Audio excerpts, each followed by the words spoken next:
최근 동북아 해역의 군사적 긴장이 높아지고 다양한 영역에서 도발이 반복되고 있습니다. 이런 상황에서 대한민국 해군도 전력을 증강하고 있는데요. 최근 최첨단 이지스 전투체계를 탑재한 정조대왕함이 실전 배치 단계에 돌입했고요. 동일한급의 두 번째 함도 진수식을 앞두고 있습니다. 오늘 디펜스 프라임에서는 정조대왕함의 전투력 또 전략적 의미를 중심으로 해양 안보 지형과 우리 해군력을 살펴보겠습니다. 네, 해양 주도권 경쟁이 매우 치열하잖아요. 오늘날 그 해양 안보 환경 어떻게 달라지고 있습니까? 이 전통적으로 이 해상 무역이 활성화되기 이전에는 이제 보병, 육상에서의 전력이 전세를 좌우하죠. 네. 세계 최강의 군대 그러면 이제 빠지지 않는 게 몽고잖아요. 몽고도 바다를 못 건넜습니다. 그러니까 바다가 없잖아요. 그게. 그런데 해상 무역이 활성화되면서부터는 네. 이 해상 패권을 가진 자들이 세계 제국이 됩니다. 그러니까 스페인, 네덜란드, 영국. 지금 해상 왕은 미국이죠. 지금 이제 해상이 전 세계 생명줄이잖아요. 네. 이 해상 패권을 가진 사실상 유일한 나라가 미국이에요. 중국이 급성장하고 있지만 아직은 못 따라가거든요. 그런데 지금의 이 해양 패권은 공간이 인도태평양이에요. 인도태평양. 왜냐하면 이 미중 전략 경쟁이 전 세계 질서의 지금 핵심적인 중심으로 자리 잡았거든요. 네. 그럼 미중이 충돌하는 지역이 바로 해양 공간이에요.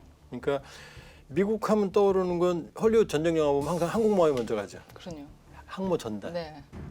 이게 지금 인도태평양을 지배하고 있고 중국은 급속한 해군력 강화와 함께 A2AD 전략, 안티 억세스 에어리 디나일, 반접근 지역 거부 전략, 육상 해상에서 원거리에서 이 미 해군의 접근을 억제하거나 경멸시키겠다는 거거든요. 그러니까 지금은 크게 보면 인도태평양의 해양 공간, 이게 가장 뜨거운 전략 공간이고 이 패권을 현재 미국이 쥐고 있지만 예. 여기에 빠른 속도로 도전하는, 예를 들어서 주요 함정 척수로만 보면 이미 중국이 앞질렀어요. 미국이 295척인데 질적으로는 압도적이죠. 그러나 양적으로는 중국이 370척 플러스 알파. 이 격차가 더 커지고 있어요. 여기다가 미국의 지금 조선을 보면 거의 괴멸됐잖아요. 그러니까요. 예. 여기 현실입니다. 그러니까 현재까지는 미국이 틀어지고 있지만 네. 그립을 잡고 있지만 미래는 모른다 이렇게 볼 수 있죠. 어떻게 보면 이제 세계로 눈을 확대해서 말씀을 해주셨는데 그러면 우리를 좀 좁혀봐가지고 우리 해군 입장에서 직면한 어떤 환경도 많이 바뀌었을 것 같거든요. 어떤 게 가장 피부로 체감할 수 있는 부분일까요? 네, 맞습니다. 그 해양 안보 환경을 와해하는 전통적 비전통적인 안보 위협들이 다층적 복합적으로 좀 증대되고 있는데요. 먼저 이 한반도를 좀 중심으로 보면 아무래도 북한을 먼저 좀 살펴볼 필요가 있을 것 같습니다. 네. 그 핵탄두가 탑재된 잠수함 발사 탄도미사일을 운용할 수 있는 전략 캡 잠수함 확보 등과 같이 수중 전력을 강화하고 있는 북한은 큰 위협으로 상존하고 있고요. 또 최근에는 대형 구축함을 또 건조하게 됐는데요. 네. 북한의 이러한 해양 세력화는 북한의 해양 전략을 좀 공세화시킬 수 있는 좀 위험 요인으로 좀 저희가 잘 살펴볼 필요가 있을 것 같고요. 이 외에도 중국의 해양 팽창을 위한 회색지대 전략. 아시겠지만은 최근에 중국의 군함이라든가 관공선 등이 우리 대한민국 해역 영해까지 침범하는 맞아요. 일이 네. 자주 발생을 하고 있습니다. 이외에도 중국 어선들의 불법 조업들도 해양안보 환경을 와해하는 주요 요인으로 좀 볼 수가 있을 것 같고요. 이 외에도 지금 이제 한반도를 둘러싼 주요 국가들은 해양에서의 영향력 확대를 위해서 해군력 증강에 박차를 가하고 있습니다. 이러한 해군 군비 경쟁도 예. 안정적인 해양안보 환경을 와해하는 주요 요인으로 볼 수가 있을 것 같고요. 최근에는 사이버전, 전자전, 정보전 등과 같은 하이브리드 위협들도 안정적인 해양안보 환경 질서를 와해하는 주요 요인으로 부각이 되고 있습니다. 그래서 이 대한민국 해군은 이러한 다층적 복합적 위협에 대응하기 위한 전략과 전력 발전에 많은 노력을 경주하고 예. 있습니다. 정조대왕함 얘기를 좀 해볼게요. 이 정조대왕함을 전력한 게 우리 해군 입장에서는 굉장히 중요한 변곡점이 되잖아요. 아, 대단하더라고요. 최신 이지스 전투 체계를 탑재했어요. 정조대왕함에. 네. 이게 엄청난 거더군요. 해상을 지배하는 자가 현대 패권을 지배하잖아요. 그럼 함정이 있어야 될 거 아니에요. 그 항공모함이든 아니면 뭐 잠수함이든 네. 항공모함과 구축함이 사실은 해상전력의 꽃이에요. 이것도 지금 이지스도 구축함이거든요. 근데 이지스 체계가 그러니까 구축함 이 현대 함선의 가장 취약점은 하나는 잠수함이고 하나는 항공기예요. 그러니까 공중을 누가 방어하느냐에 따라서 성패가 좌우되거든요. 그러니까 과거에는 항공기가 없을 때는 함복끼리 싸웠거든요. 근데 2차 세계대전을 계기로 함정은 항공기의 밥이다. 그러니까 창과 방패, 항공기라는 창이 생겼으니까 이제 방패가 생겨야 될 거 아니에요. 네. 그래서 처음에는 개함방공, 나 혼자만 산다. 그러다가 이제 함대 전체를 방공하는 함대 방공 개념이 생겼어요. 그러려면 일단 레이더가 수백 개, 거의 1000여 개 달하는 물체들을 동시 포착을 해야 되는 거고 동시 교전 능력이 있어야 될 거 아니에요. 그래서 이지스가 제우스의 딸 아테나, 전쟁의 여신 아테나가 제우스가 딸한테 주잖아요. 자기가 쓰다가. 그 모든 걸 막아낸다는 의미의 이지스거든요. 네. 이지스 구축함, 이지스급 구축함이라고 그래요. 다른 형태도 있으니까. 핵심은 뭐냐? 레이더예요. 그러니까 1000여 개의 물체를 동시에 추적하고 수십 개 이상과 동시 교전할 수 있는 능력. 그리고 여기에 센서라든지 미사일이라든지 아니면 통합 전투 체계라든지 이런 게 모두 결합된 게 이지스 시스템인데 네. 그 이지스 시스템의 바로 꽃이 이지스 레이더예요. 네. 그런데 이 이지스 레이더는 위상 베일 레이더는 너무나 무겁기 때문에 함정이 커져야 돼요. 그때 최소 5,000에서 7,000톤급 사이인데 이 우리 이지스 구축함 배치 1에 해당하는 세종대왕함은 배수량이 7,600톤이거든요. 근데 이건 8,200톤이에요. 그러니까 세종대왕함에 비해서 거의 2배의 탐지 능력, 2배의 교전 능력. 그리고 또 하나는 우주 공간에서의 세종대왕함은 이 일종의 공중 네. 요격 항공기나 미사일 요격 개념은 있었지만 탄도 미사일 우주 공간 밖에서 요격 기능은 없었거든요. 예. 레이더는 가능했는데, 근데 여기서 세종 이 정조대왕함은 이제 SM-3라고 하는 쉽게 말하면 인공위성을 맞출 수 있는 미사일을 탑재할 수 있는 거예요. 인공위성을 맞출 수 있어요. 이런 엄청나네요, 진짜. 엄청나죠. 왜냐 지금 ICBM이 대유권 밖으로 날아가면 미니스펜 같은 경우는 한 1000에서 1200km 사이로 올라가거든요. 예. 그 내려올 때 맞을 수 있는 거예요. 그러니까 어마어마한 무기체계를 가지고 있다 이렇게 봐야 되는 거예요. 말씀을 들어보면 저는 이게 뭐 해군력이 아니고 공군력 얘기를 듣는 것 같거든요. 우주 전함이라고 보면 돼요. 그러니까 해군에서 이런 뭐 체계를 갖는다는 건 되게 혁신적일 것 같아요. 그렇죠. 이게 언제부터 있었던 건가요? 이 시스템이. 이제 처음에는 타이콘데로과급이라고 하는 구축함에 이지스 체계를 탑재했어요. 그건 순양함이에요. 근데 여기서 조금 발전해서 이지스 전용 알레이버크급의 이지스 전용함을 만들었고 합치면 80척이 좀 넘어요. 그리고 이미 90년대 대부분 전력화됐거든요. 네. 그러니까 이지스 구축함 가진 나라가 맨날 안 돼요. 맨날 안 되는데 그 중에서도 우리는 지금 정조대왕함은 이 가장 진보된 형태. 사실은 미국 거보다 더 좋아요. 이지스 전력 체계로만 본다고 그러면은 탑3 안에 들어갑니다. 정조대왕함. 그 정도예요? 아니, 과장하는 거 아니에요. 국뽕 아닙니다. 네, 진짜로. 네, 객관적으로. 겸손하게 말하는 거예요. 겸손하게. 근데 정조대왕함은 이렇게 대단하다 보니까 상대적으로 이제 세종대왕함이 별거 아니냐. 아니죠. 그건 또 아니라는 거잖아요. 저희가 너무 정조대왕함을 띄우다 보니까 세종대왕함이 약간 낮아지는 느낌이 드는데 사실은 우리 해군이 이지스 전투 체계를 처음 탑재한 함정이 세종대왕함이었어요. 그러니까 이게 굉장히 중요한 역할을 했었는데 세종대왕함과 정조대왕함을 좀 비교를 해보겠습니다. 각각 배치 1, 배치 2로 구분이 돼요. 배치라는 게 무슨 뜻인가요, 우선? 예, 해군 같은 경우는 예. 동일 함정이라 하더라도요. 네. 개발 시기, 적용 기술 또 성능 향상 수준에 따라 가지고 배치 1, 배치 2로서 이렇게 구분을 합니다. 그러니까 쉽게 얘기하면 배치 1은 초기형으로 좀 이해하시면 될 것 같고요. 네. 배치 2는 개량형으로 좀 이해하시면 될 것 같습니다. 방금 말씀하신 이지스함을 기준으로 보면 최초의 그 건조된 세종대왕함 같은 경우 배치 1이라고 저희가 하고요. 좀 더 진화된 그 이지스 전투 체계가 탑재된 정조대왕 같은 경우는 배치 2로 이해를 하시면 될 것 같습니다. 네. 가장 큰 차이가 그러면은 성능에도 차이가 예, 큰가요? 맞습니다. 아무래도 이제 정조대왕 같으면 좀 진화된 이지스 전투체가 탑재돼 있고요. 네. 여기에 더해서 스텔스 기능이 굉장히 강화가 됐습니다. 여기에다가 정밀 요격뿐만 아니라 타격 능력을 완비하고 있기 때문에 네. 조금 더 우리 대한민국이 이 해양안보 질서 유지에서 주도적으로 역할을 할 수 있는 이제 구심점이 되는 수 있는 핵심 전략이라고 보시면 될 것 같습니다. 그러면은 정조대왕함이 있다고 해서 세종대왕함이 없어도 된다 이건 아닌 거죠?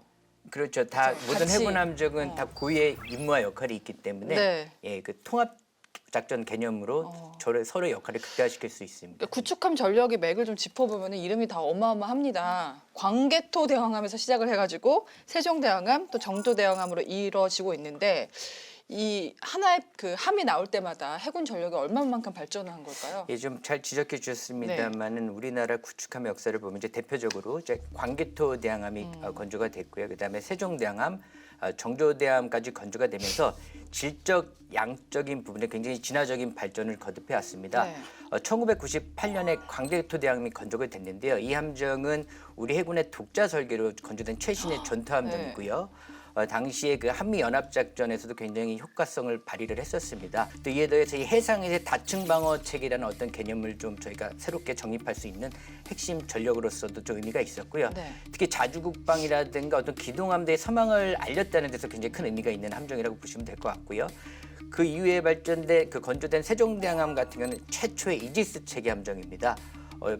이 함정 같은 경우에는 이제 해상의 다층 방어 체계를 좀 강화했기 때문에 우리 해군 전력을 한 단계 좀 업그레이드 시키는 획기적인 전력으로 좀 평가할 수 있을 것 같고요. 네. 또 최근에 건조된 정조대왕함 같은 경우에는 아까 말씀드린 것처럼 좀 더 진화된 그 이지스 전투 체계를 탑재하고 있고 정밀 요격과 타격이 가능한 예. 무장 체계들을 탑재하고 있는 핵심 미래형 구축함으로 보시면 될 것 같고요. 이런 다양한 구축함들은 우리 대한민국 해군이 연안해군에서 대항해군으로 좀 나아갈 수 있는 좀 기반을 마련했다는 데 큰 의미가 있다고 보시면 될 것 그러니까 같습니다. 말씀을 들어보면은 광개토 대왕함이 어떤 서막을 열고 세종대왕함이 본막을 연 그런 느낌을 저는 받았는데 세종대왕함이 이제 이지스 전투 체계를 처음으로 탑재하고 이걸 전력화하면서 해군 전력이 획기적으로 달라졌다는 거잖아요. 이거를 저희가 사실 일반인들은 감이 확실하게 안 오거든요. 얼마나 좋아졌다는 건지. 눈물겨운 얘기를 좀 눈물겨운 얘기요? 붙들으면 처음에 우리 해군이 구축함이라고 하는 게 기어링급 2차 세계대전 때 쓰던 거예요. 그거는 가슴 아픈 얘기지만 물에 떠 있는 게 신기할 정도로 오래된 배였어요.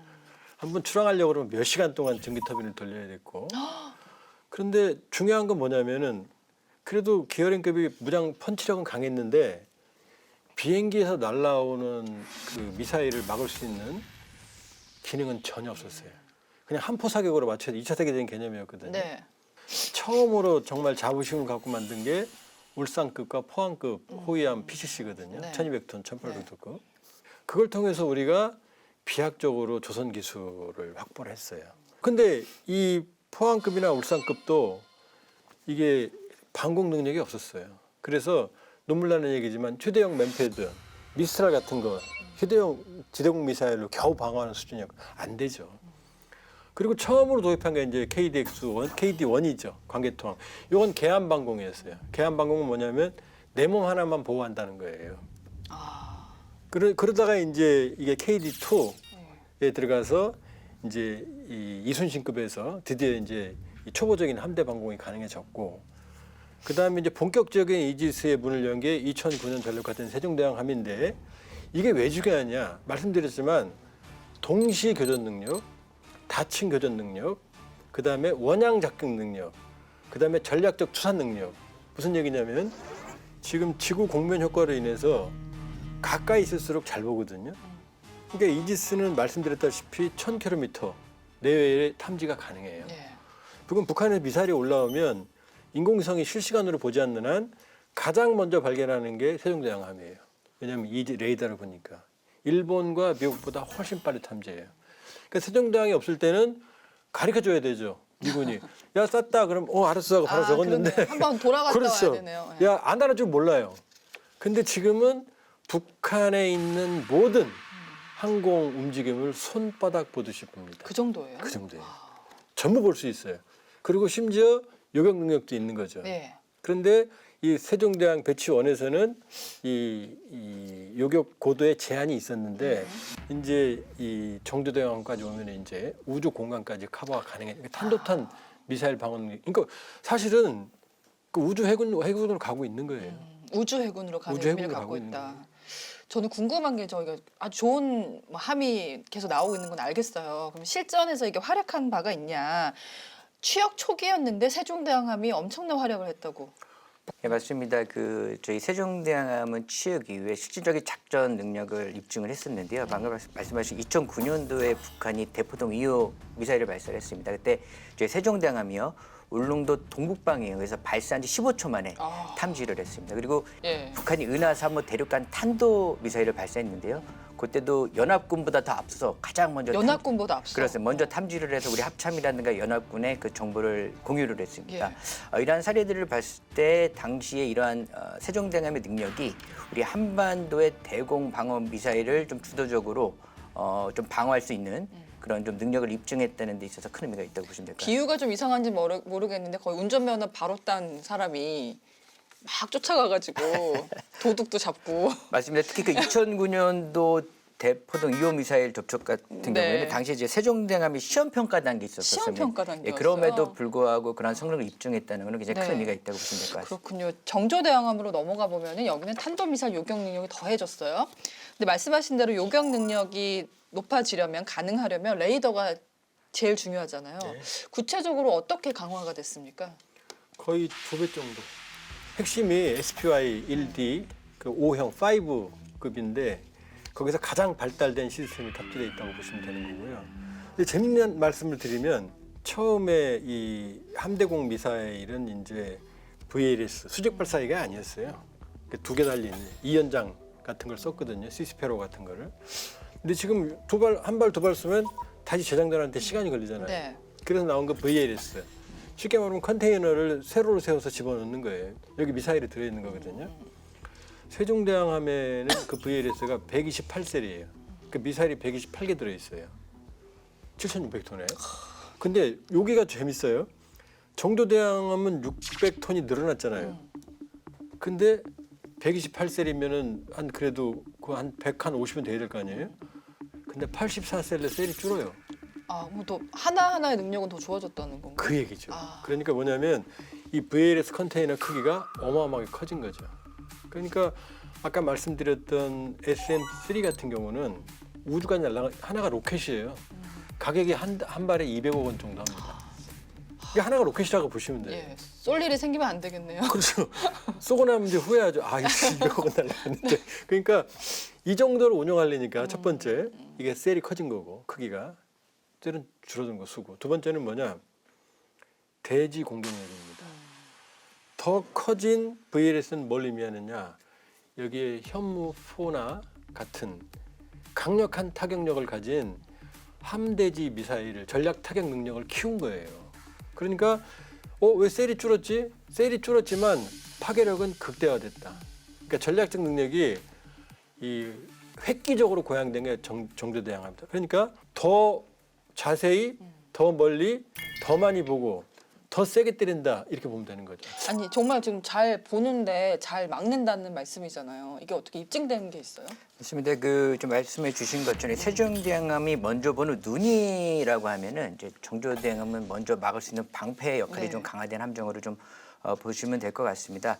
특히 요격 체계 기준으로 좀 간략하게 좀 말씀을 드리면 현재 정조대왕함은 SM2를 운영하고 있는데 SM2는 고도 약 24km 이하에서 날아오는 순항미사일이라든가 항공기를 요격할 수 있는 능력을 갖고 있고요. 아직 탑재는 안 됐습니다만은 이 추가적으로 이제 SM6, XM3를 좀 탑재할 예정입니다. SM6 같은 경우에는 이제 통상 저희가 종말 단계라 그러죠. 36km 이하에서 날아오는 미사일을 요격할 수 있는 능력을 좀 갖추고 있고요. SM3 같은 경우는 중간 단계, 그러니까 약 고도 500km 이상에서 날아오는 미사일을 요격할 수 있는 능력을 갖고 있습니다.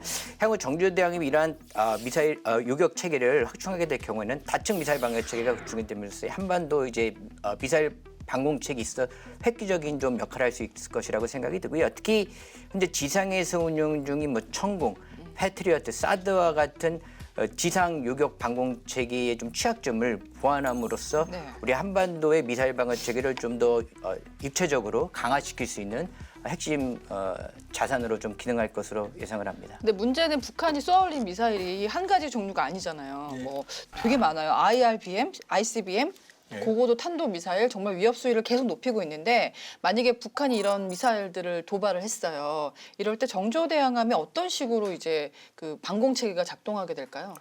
그러니까 탄도 미사일일 경우와 아니면 대함 미사일일 경우 네. 하고 좀 아니면은 공대함 미사일 경우가 달라요. 예. 그러니까 탄도 미사일은 이 정조 대항함을 때리는 게 아니고 이 지대지로. 네. 그러니까 북한에서 우리를 쏘는 거잖아요. 가상 북한 적국. 땅에서 우리 땅으로 바로. 그렇죠. 예. 그렇거나 아니면 가상 적국이 우리한테 쏘는 거거든요. 예. 그러니까 정조 대항이 여기서 요걸 요격을 하는 거예요.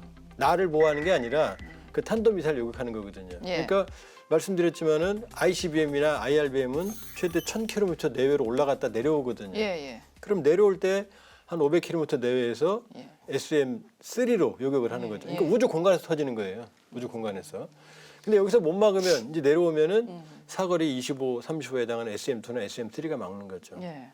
그리고 이제 정조 대항함 자신을 봤을 때는 지금 SM2나 왜냐하면 우주 공간에서 미사일이 정조 대항함 날아오지는 않으니까요. 항공기나 지대함 미사일이 날아오니까 이거는 SM2나 SM6로 막고 그다음에 마지막 단계에서 이제 근접 방어 무기 체계로 하거든요. 그래서 이 근접 방어 무기 체계도 상당히 탁월해요. 그래서 실제로 이지스함이 뭐 고무보트 공격으로 자살폭탄을 한번 당한 적은 있지만 실제 교전에서 피격당한 사례가 없어요. 근데 저는 이제 더 주목받는 게 이게 함대지 미사일 같은 경우에 예. 국산이라는 거잖아. 정조대항함에 예. 탑재된 게. 그게 되게 기술이 엄청 발달한 거 아니에요? 이제 그걸 이제 VLS, 예. 이 버티컬 론칭 시스템이라고 그러거든요. K가 붙은 코리아라는 거거든요. 그 2가 우리가 자체 개발하거든요. 근데 여기에 현무가 들어가요. 현무포가. 현무포는 탄도 무게가 1톤 정도 나가거든요. 그러면은 사실은 이게 전략 무게에 해당이 됩니다. 그러니까 김정은 입장에서는 바다에서 자고 있는데 날아오는 거죠. 예를 들면. 밤잠 못 자죠. 그러니까 정조 대항함에서 북한 지역을 함대지 타격 능력을 가졌다는 얘기는 우리의 획기적인 전략 타격 능력이 확보됐다는 걸 의미해요. 그러니까 이 바다에서도 우리가 원하는 목표물들을 예. 타격할 수 있는 능력이 생겼다는 거죠. 그 미사일이 좋아진 거는 알겠고 이제 그러면 수직 발사대가 핵심이잖아요. 정조대항함에 탑재된 이제 수직 발사대를 보니까 이거 역시도 국산 플랫폼이에요. 예, 현재 예. 그 정종 대항함에는 세 가지 수직 발사대를 운용을 하고 있습니다. 먼저 그 마크 41이라고 하는 미국제 발사대를 운용하고 있는데 여기는 앞서 말씀드린 것처럼 SM2, SM6, SM3 미사일을 운용하기 위한 수직 발사대고요. 이 발사대가 중요한 이유는 이제 한미 연합작전 간의 작전 호환성에도 좀 기여하는 부분이 있습니다. 이런 역할을 하고 있고, 그다음에 아까 박사님께도 말씀을 주셨습니다. 이제 한국형 수직 발사대. 이 1세대가 있고 2세대가 있거든요. 현재 그 정조대항함 이 두 개를 다 갖고 있습니다. 1세대 한국형 수직 발사대 같은 경우는 해궁이라고 하는 함대공 미사일을 운용할 때 사용이 되고요. 그다음에 가장 획기적으로 성능이 향상된 제2세대죠. 2세대 예. 한국형 수직 발사대인 KVLS-2 같은 경우에는 그 크기나 좀 성능이 많이 진화가 됐습니다. 그래서 아까 말씀하신 것처럼 현무와 같은 그 탄도 미사일이라든가 초음속 미사일을 운용할 수 있는 그런 기능을 갖고 있고요. 근데 지금 제2세대 수직 발사대 같은 경우에는요, 단순히 그 크기만 커진 성능이 굉장히 진화가 됐습니다. 뭐 화염 처리라든가 진동 흡수 같은 좀 최첨단 기술이 반영이 됐기 때문에 향후 한국이 고위력의 미사일을 운용하기 위해서 굉장히 중요한 핵심 기반 시설이라고 좀 보시면 될 것 같습니다. 네. 자, 여러분 시선을 잠시 과거로 돌려보겠습니다. 대한민국 해군 전력의 뿌리를 거슬러 올라가면요. 전쟁의 바다를 가르며 싸웠던 숨은 영웅이 있습니다. 어뢰정 특공대인데요. 디파고에서 확인해 보시죠.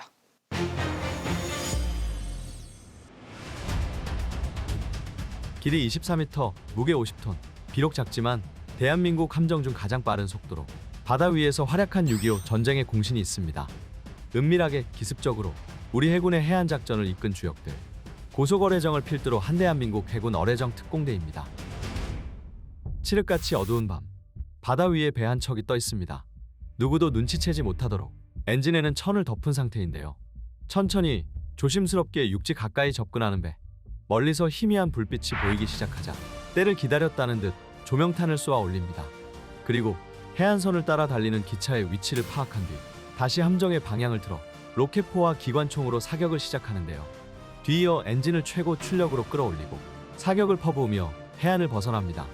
재빠른 기동력으로 북한군의 보급수단에 심각한 타격을 가한 이들은 바로 대한민국 해군 소속 어뢰정 특공대인데요. 6.25 전쟁 중 어뢰정 특공대는 해상에서 북한의 기차를 공격하며 주요 보급로를 차단했습니다. 대원들이 이 같은 공세를 펼칠 수 있었던 건 신속한 기동력을 갖춘 고속어뢰정이 있었기 때문인데요. 우리 해군이 고속어뢰정을 처음 도입한 건 전쟁이 한창이던 1952년입니다. 당시 해안을 중심으로 북한군의 소규모 침투와 무장 도발이 이어졌는데요. 우리 해군에겐 북한에 맞설 작고 빠르며 화력이 강한 함정이 필요했습니다. 그리고 노력 끝에 미 해군의 PT급 어뢰정 4척을 인도해오는데요. PT급 어뢰정은 제2차 세계대전에서 활약한 함정으로 미국의 케네디 대통령이 해군 중위 시절 운영했던 것으로 알려져 있습니다. 우리 해군은 인도해온 어뢰정에 새로운 이름을 부여한 뒤 우리 전장 환경에 맞춰 개조하는데요. 주로 대형 함정 타격에 쓰이는 어뢰는 제거하고 대신 함수에는 3.2인치 박격포를, 좌현과 우현에는 5인치 로켓포를, 한미에는 대공포를 장착해 다양한 전투 상황에 대응할 수 있게 했습니다. 그리고 2개 조로 나눠 서해안과 동해안에 배치했는데요. 이로써 서해와 동해를 중심으로 한 우리 해군의 해안 방어 체계가 구축됐습니다. 어뢰정 특공대의 임무는 주로 야간에 적의 해안포대와 화물기차를 타격함으로써 북한의 도서 진출을 봉쇄하는 것이었는데요. 그 중에서도 기차 사냥이라 불리던 격침 작전은 해안철로 근처에 숨어 있다가 달려오는 기차를 격파하고 신속히 철수해야 하는 고난도 전술이 필요했습니다. 작전은 위험천만한 상황의 연속이었는데요. 어뢰정의 로켓포 사거리가 1800m에 불과했기 때문에 최대한 내륙 가까이에 붙어 공격해야 했기 때문입니다. 때론 예상치 못한 아군의 공격을 받기도 했습니다. 제2차 세계대전 당시 PT급 어뢰정을 대량 생산한 미국은 그중 일부를 소련에 양도했는데요. 어뢰정들이 북한으로 넘어가면서 북한 해군의 주요 전력으로 쓰였고 한국 해군의 어뢰정을 적으로 오인하는 일까지 발생했던 겁니다. 어뢰정 특공대는 적의 공격을 유도해 위치를 파악하는 미끼로 투입되기도 했는데요. 우리 해군이 보유하고 있었던 함정의 최고 속력이 대부분 시속 40에서 50km 수준이었던 데 비해 고속어뢰정은 90km 이상을 기록했기에 주어진 임무였습니다. 이처럼 위험한 임무를 수행하는 어뢰정 특공대원들은 일반 승조원들과 다른 대우를 받았는데요. 항공기 조종사와 동급의 부식이 지급됐을 뿐 아니라 출동 전에는 유엔 해군 귀빈들이 사용하던 고급 식당에서 식사하기도 했습니다. 대한민국 해군의 최정예 대원으로 특수 임무에 나선 어뢰정 특공대. 그렇다면 이들은 어떤 전과를 남겼을까요? 해안에서 작전을 펼친 갈매기정과 올빼미정은 1952년부터 1953년까지 적 포대와 범선을 집중 공격하며 북한군에 큰 피해를 입혔는데요. 연합군 함정과 합동작전으로 적의 진지를 파괴하는데 큰 공을 세웠습니다. 동해안의 기러기정과 제비정은 1952년 원사랑 공세 작전을 성공적으로 수행했는데요. 정전 전까지 수차례 기습 공격을 통해 적의 도서 침공 계획을 무산시키는 데 기여했습니다. 한편 우리 해군에 발휘되어준 고속어뢰정은 정전협정 체결 이후 한동안 도서 방어에 투입되다가 1963년부터 순차적으로 퇴역했는데요. 그중 한 척은 미 해군에 다시 인도돼 케네디 대통령 박물관에 전해진 걸로 알려졌습니다.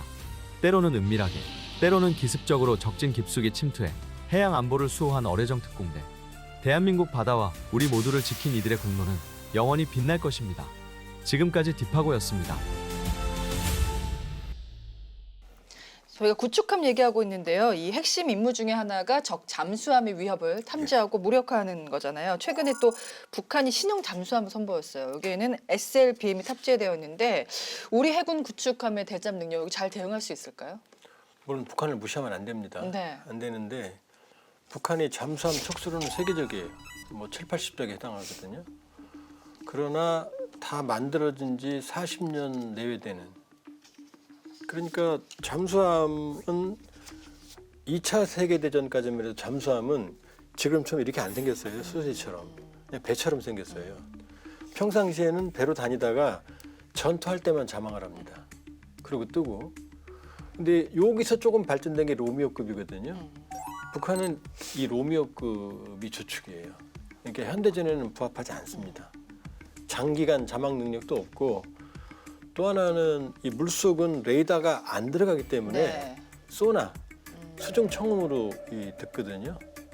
잠수함에서는 뭐 이런 것도 기밀이라고 그러는데 어쨌든 간에 꽤 멀리까지 그 소리를 들을 수 있어요. 그러니까 잠수함을 잡는데 가장 적합한 건 잠수함입니다. 그런데 예. 지금까지 잠수함이 잠수함을 잡은 적이 없어요.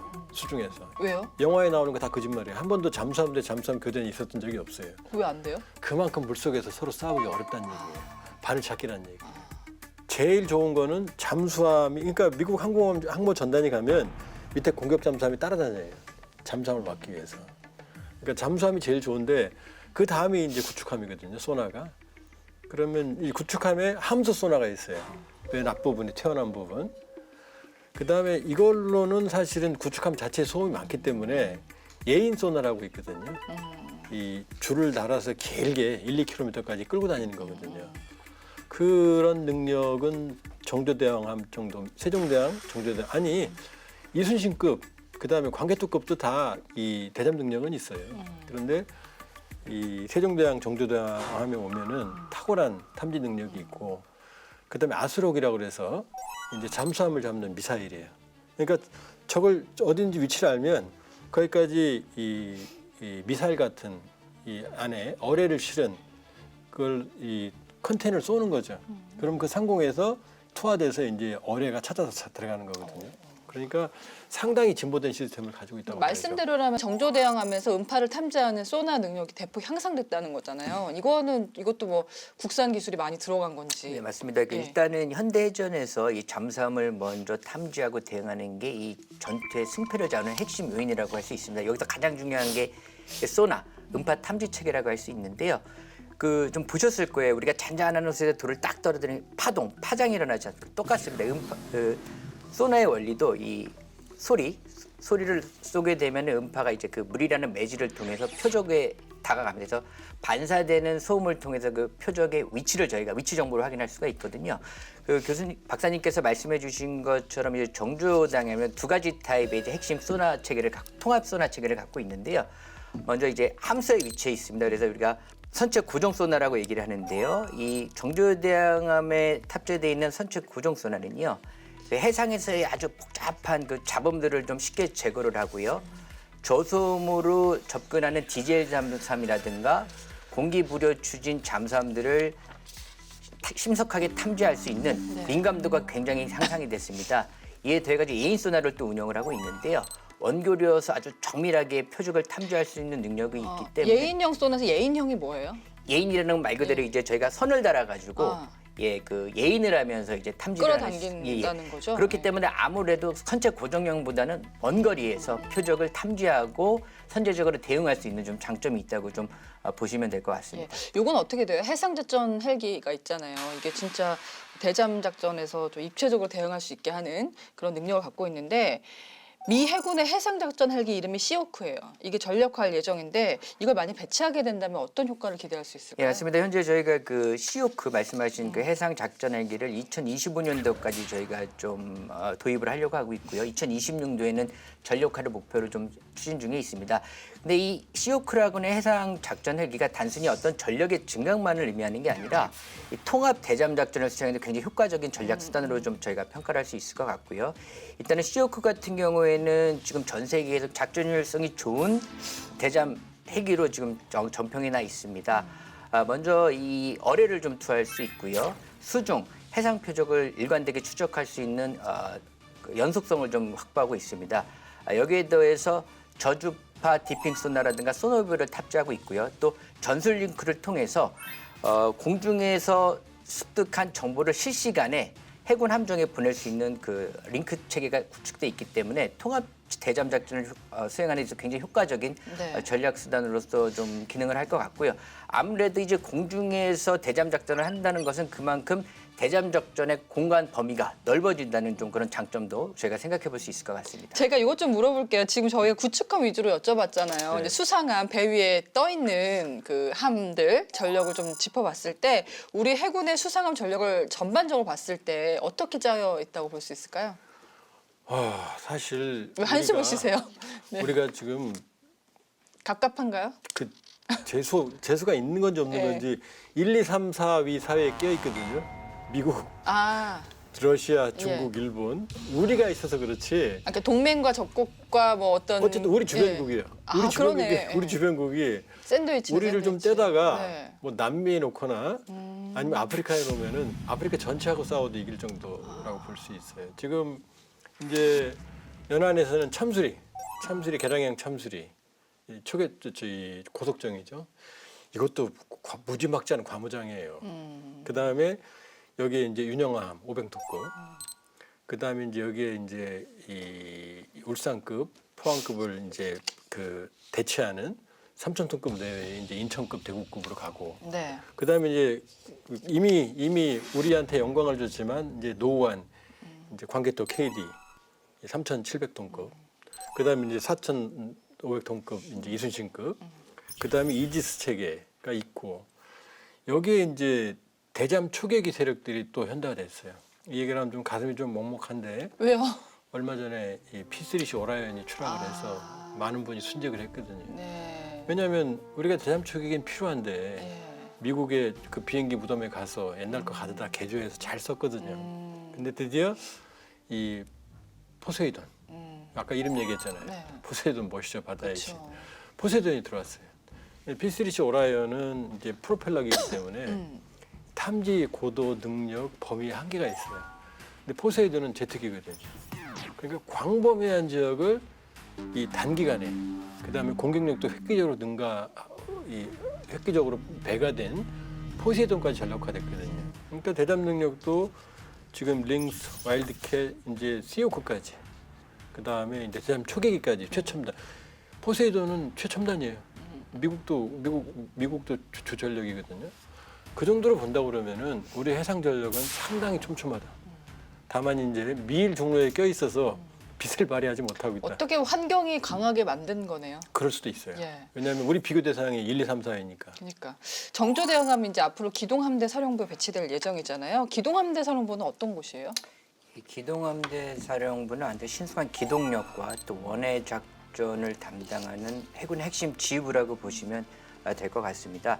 이러한 기동함대 정조대왕함이 좀 배치될 경우에는요, 아까 말씀드린 것처럼 정조함의 막강한 정밀 타격 능력, 방어 능력이 가미되기 때문에 어떤 기동함대 통합작전 능력이 급진적으로 향상될 것으로 네. 예상을 하고요. 통상적으로 이 정조대왕함은 기동함대의 기동 전투 전단의 핵심 축으로서 좀 기능을 할 것으로 예상이 됩니다. 이 기동함대 사령부에 보니까 2030년대까지 첨단 기술이 집약된 차세대 구축함, 그 이름이 KDDX. 예. 그러니까 배치될 예정이거든요. 이게 다 취역이 된다면 주요 전력이 어떻게 바뀔까요? 이제 그 정도 되면은 이제 최상위의 이지스급이 있고 배치 1, 배치 2가 있고 그 다음에 이 KDDX는 이제 좀 배수량은 좀 줄어들어요. 한 6,000톤급 내로. 이것도 6쪽 확보 예정이거든요. 그러면은 이지스에 준하는 그러니까 한국형 이지스함이에요. 전력은 제가 보기에는 세종대왕급에 버금갈 겁니다 아마. 그러면은 여기에 이제 그 호위양급 이 사이를 메워주는 거거든요. 그러면은 아주 촘촘한 해상 전력이 이제 완성이 된다 이렇게 볼 수가 있고.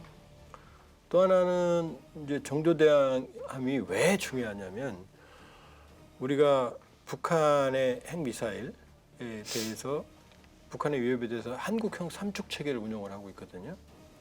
한국형 삼축 체계는 킬체인, KMD, KMPR 세 가지로 이루어지거든요. 킬체인은 뭐냐면은 먼저 공격 징후가 있으면 때리는 거예요. 선제 공격이에요. 명확한 징후가 있으면. 지금 정조대왕함은 어떻게 되죠? 먼저 볼 수 있는 눈이 있잖아요. 눈이. 그러니까 북한을 세밀하게 들여다보니까 그러니까 북한의 움직임이 이게 도발이냐 아니냐를 판단해낼 수 있는 종합적인 이 분석 시스템이 갖춰져 있거든요. 네. 그러니까 킬체인의 핵심 전력이 될 수 있어요. 지상에 있는 레이더보다 더 좋으니까요. 이지스 레이더가. 두 번째가 KMD. 이게 바로 이제 방공입니다. 한국형 미사일 방공입니다. 날라오면 막잖아요. 아까 말씀드렸어요. SM2, SM6, SM3까지 핵심이잖아요. 네. 그다음에 세 번째는 뭐냐? 대량 응징 보복. 만일에 우리가 다 못 막아서 한두 대라도 맞는다면 10배 보복을 할 수 있는 게 한다는 게 KMPR이거든요. 대량 응징 보복. 아까 말씀드렸잖아요. 현무계열부터 시작해서 어마무시한. 그러니까 이 세 개 킬체인을 모두 소화할 수 있는 만능 플랫폼이 이 이지스 세종대왕이고 그다음에 이제 드디어 이지스의 현재 끝판왕이라고 할 수 있는 이 정조대왕함이고 여기에는 이지스 체계 최첨단 베이스라인 9이 탑재되거든요. 네. 이게 가장 진보된 개념이거든요. 그렇게 본다 그러면은 상당히 안정적인 정말로 해군이 획기적으로 진보하는 그런 계기를 마련했다 이렇게 볼 수 네. 있죠. 저 조한반 박사님 말씀 듣다가 우리 해군 전력이 세계적인 수준이 될 수밖에 없는 슬픈 이유를 알았어요. 강대국 사이에 쌓여 있기 때문에.